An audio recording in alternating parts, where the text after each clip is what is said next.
How you doing, class? Sorry I couldn't be with you today. I have some out-of-town business that I must handle. You know, but I'm going to present today my project, and I hope you enjoy it. I know some of you are thinking, I should have thought of that, but I thought of it first. So here we go. My particular message is the role of humor in influencing, especially in marketing and advertisement.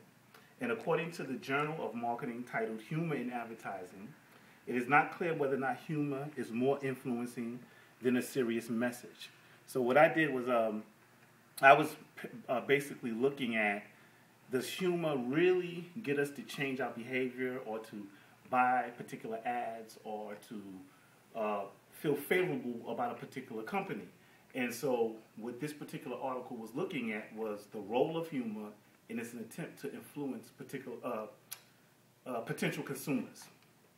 The purpose of this study grew out of an increased effort over the past decade by market mass communicators increasingly using humor as a motivational basis for their prospective appeal.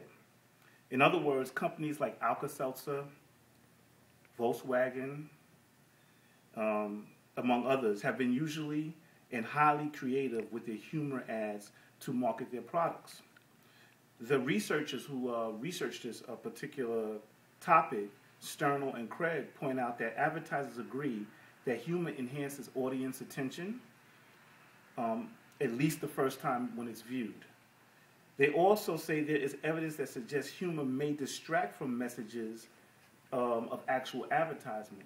So sometimes, depending on how the humor is presented, it can either increase your attention or it can distract you from the actual product. I mean, how many times have we seen particular ads and we remember the joke, but we forget the actual product that the ad was trying to get you to buy? The article goes on to examine the correlation between messaging comprehension and integrity, likability, and the reputation of the messenger. It is suggested that these and other factors should be examined, that humor may be accepted or influential because of the messenger's credibility. So if you have a good feeling about Geico, you might be more likely to embrace their particular ads using the gecko. But if you don't like the company or you don't like the person who's presenting the message, that in fact may be a way to cut your influence in terms of the way humor is brought. So they haven't really decided or figured out whether or not it's the actual joke in the message that's actually getting you to buy the product, or is it the actual credibility of the messenger. What is clear from research is that there may be evidence that suggests humor does aid in its influence. There's no suggestion that humor is the influencing factor in messaging. In fact, there's no real difference in influencing when the message is a serious one. So again, they've done studies where they've had a serious message and a humorous message, and both of them had the same level of influence. Humor didn't all of a sudden become more influential than the serious message. The research concludes the following. Humorous messages attract attention. Humorous messages may detrimentally affect a person's comprehension. Humor may distract the audience, yielding reduction in counter-argument and increase in persuasion.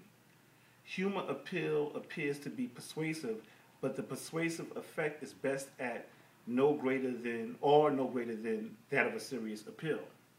Humor tends to enhance source credibility.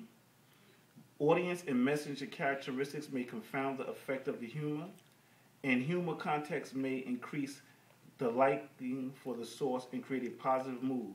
This may increase the persuasive effects of the message. I just want to go back to one point. Audience and messenger characteristics may confound the effect of the humor, meaning that if you're marketing a message that's humorous, but the audience doesn't get it, or they don't think it's funny, they might find it offensive, then it can impact the message that you're trying to create in a negative way. Lastly, the research suggests that communication must be developed that are both humorous and persuasive. Serious versions of the same appeal, as well as no communication controls, are also required. All communication should be equivalent in terms of the length and the number of arguments developed and the content of the argument. So for further research, my particular journal was suggesting that there needs to be control groups set up where you're actually looking at the same message, same length, same time. One humorous, one serious, to see if humor impacts the message or the receptiveness of that message more impactful than that one of a serious one. So that's my particular presentation. I'm done now. I'm going to pass it to Janet for the conclusion. Goodbye. See you when I get back.